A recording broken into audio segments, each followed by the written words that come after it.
حضور علیہ الصلوۃ والسلام نے ارشاد فرمایا اگر میری امت کو پتہ چل جائے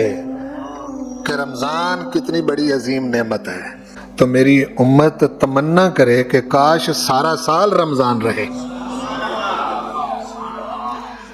اب اس سے آپ سمجھیں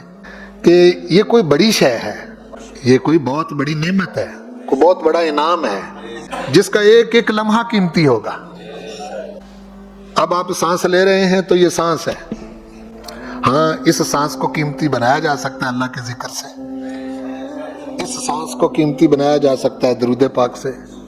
اس سانس کو قیمتی بنایا جا سکتا ہے تلاوت قرآن سے، اس سانس کو قیمتی بنایا جا سکتا ہے اللہ اور اس کے رسول کی باتیں کر کے،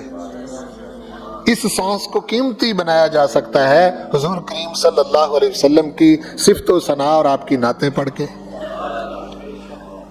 سانس کو قیمتی بنانے کے بڑے سارے طریقے ہیں، اچھی گفتگو، سچ بولنے سے بھی سانس قیمتی بن جاتے ہیں، لیکن اگر ان میں سے کوئی کام نہ کیا جائے تو سانس صرف سانس ہے،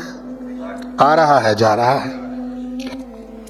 حضور کریم صلی اللہ علیہ وسلم نے ارشاد فرمایا کہ رمضان شریف میں صرف سانس لینا بھی عبادت ہے۔ اب غور فرمائیں،